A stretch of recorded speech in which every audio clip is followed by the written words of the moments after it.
دورہ قرآن میں خوش آمدید۔ سیکھنے کے اس خوبصورت سفر کا آج 9واں دن ہے۔ 9ویں پارے سے ہم نے آپ کے لیے ایک بڑی ہی خوبصورت آیت منتخب کی ہے، ایک بہت پیارا قرآنی جملہ، ایسا جملہ جو دل چاہے اٹھتے بیٹھتے چلتے پھرتے بولنے۔ سورہ الاعراف کی آیت نمبر 151 ہے، رب اغفر لی ولی اخی وادخلنا فی رحمتک وانت ارحم الراحمین۔ پھر پڑھتے ہیں، رب اغفر لی ولی اخی، اے اللہ تو مجھے معاف کر دے اور میرے بھائی کو بھی معاف کر دے اور اپنی رحمت سے ہمیں جنت میں داخل کر دے۔ اس آیت کا پس منظر ایک کہانی ہے، تو چلیے آئے پھر کہانی سناتی ہوں آپ کو میں، حضرت موسیٰ کی کہانی اور ان کے بھائی کی کہانی۔ حضرت موسیٰ آپ کو پتہ ہے اللہ تعالیٰ سے باتیں کرتے تھے اللہ کے حکم سے، اسی لیے انہیں کلیم اللہ بھی کہتے ہیں۔ حضرت موسیٰ علیہ السلام کو اللہ تعالیٰ نے کوہ طور پر بلایا تورات دینے کے لیے۔ آسمانی کتاب ہے نا، اللہ تعالیٰ نے جو 4 آسمانی کتابیں اپنے نبیوں کو دی، ان میں سے ایک کتاب حضرت موسیٰ کو ملی جس کا نام تھا تورات۔ وہ تورات لینے کے لیے اللہ تعالیٰ سے کوہ طور پر گئے اور اپنی قوم کی نگرانی کے لیے اپنے بھائی حضرت ہارون کو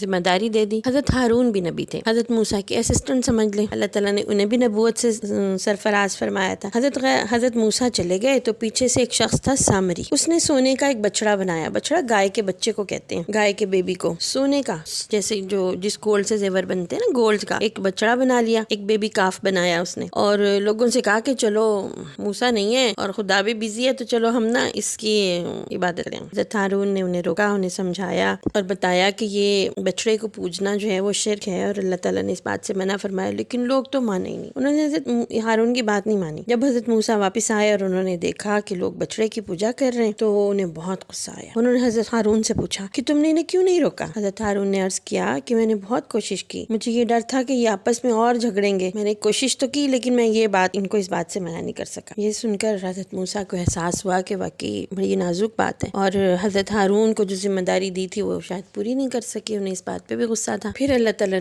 سے انہوں نے یہ دعا کی، رب اغفر لی ولی اخی، اے اللہ تو مجھے بھی معاف کر دے اور میرے بھائی کو بھی، وادخلنا فی رحمتک، اور ہمیں اپنی رحمت میں داخل کر دے، وانت ارحم الراحمین، اور آپ تو بہت ہی زیادہ رحم کرنے والے ہیں۔ اس پورے واقعے سے نا ہمیں یہ بات سمجھ میں آتی ہے کہ غلطی ہم سے بھی ہو جاتی ہے، ہمارے بہن بھائیوں سے بھی ہو جاتی ہے، ہمارے دوستوں سے بھی ہو جاتی ہے۔ جب ہم اللہ سے توبہ کریں، اس سے معافی مانگیں اپنے غلط کام کی، تو اپنے بھائی کے لیے، اپنے دوستوں کے لیے، اپنے بہن بھائیوں کے لیے بھی معافی مانگیں۔ تو اس آیت نے ہمیں یہ سکھایا کہ ایک نبی کے عمل سے، حضرت موسیٰ کے عمل سے ہم نے یہ سیکھا کہ اپنے لیے بھی ہم نے معافی مانگنی اللہ سے، اور پھر اپنے دوسرے بھائی کے لیے بھی۔ کبھی کبھی آپس میں جھگڑا بھی تو ہو جاتا ہے نا، کبھی آپ ایسا ہوا ہو کہ آپ کو کسی پہ غصہ آ گیا اور بعد میں احساس ہوا کہ نہیں مجھے غصہ نہیں کرنا چاہیے تھا، مجھے تو معاف کر دینا چاہیے تھا، تو پھر ہم ایسی ہی دعا کریں گے کہ اللہ ہمیں بھی معاف کر دے اور ہمارے بھائی کو بھی معاف کر دے اور ہمیں اپنی رحمت میں داخل کر لے۔ اللہ کی رحمت دراصل اللہ کی جنت ہی تو ہے، اپنی رحمت سے وہ ہماری ساری کوتاہیاں معاف کر دے،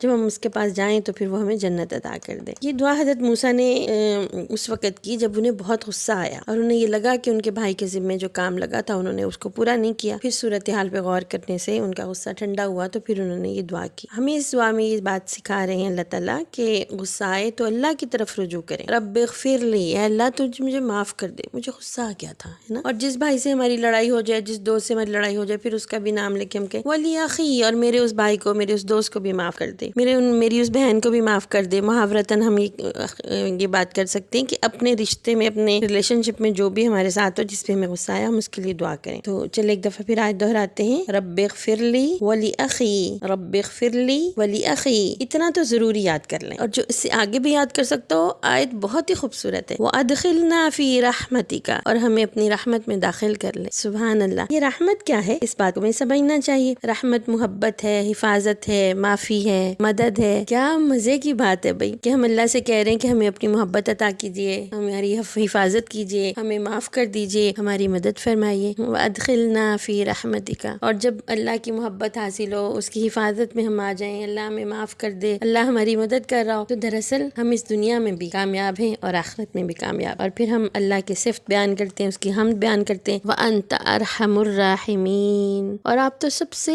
بڑھ کر رحم کرنے والے ہیں۔ دیکھیں 2 بچے کھیلتے ہوئے جھگڑ پڑتے ہیں، لڑائی ہو ہی جاتی ہے نا کھیل میں۔ اب ایک بچہ جو ہے نا وہ کہتا ہے کہ مجھے معاف کر دو، سوری یار، تو دوسرا بچہ کہے رب اغفر لی ولی اخی، میں یہ دعا کرتا ہوں اللہ تعالیٰ مجھے بھی معاف کر دے۔ غلطی تو جہاں لڑائی ہوتی ہے نا وہ دونوں طرف غلطی ہوتی ہے، ایک طرف زیادہ ہوتی ہے ایک طرف طرف کم ہوتی دونوں طرف یہ غلطی. تو غلطی کے فوراً بعد معافی مانگ لینا بہت اچھا ہے. جو ہی احساس ہو جائے کہ مجھے غصہ آ گیا تھا تو ہم اس طرح کی دعا کریں. نہیں پیاری اللہ نے ہمیں دعا سکھا دی اپنے پیارے نبی حضرت موسیٰ کے ذریعے. حضرت موسیٰ سے پہ اللہ تعالیٰ باتیں کرتے تھے ہے نا, تو اللہ تعالیٰ فوراً حضرت موسیٰ کو یاد آیا کہ میں اللہ سے معافی مانگ لوں, مجھ سے میرے بھائی سے اپنی ذمہ داری ادا کرنے میں جو غلطی ہو گئی ہم اللہ سے معافی مانگ لیں. تو ہمارے اوپر بھی بہت ساری ذمہ داریاں ہوتی ہیں, چھوٹی ذمہ داریاں بھی ہوتی ہیں نا بچوں کے اوپر, یہ کام کرنا ہے, یہ لانا ہے, یہاں اس کی چھوٹی بہن کو دیکھنا ہے, چھوٹے بھائی کی ہیلپ کرنی ہے. تو جب بھی غصہ آئے یہ دعا پڑھ لیں, جب بھی غلطی ہو یہ دعا پڑھ لیں کہ اللہ تو سب سے زیادہ رحم کرنے والا, سب سے زیادہ پیار کرنے والا, سب سے زیادہ معاف کرنے والا, سب سے زیادہ سپورٹ کرنے والا, سب سے اچھا دوست ہے. انشاءاللہ یاد رہے گا نا. رب اغفر لی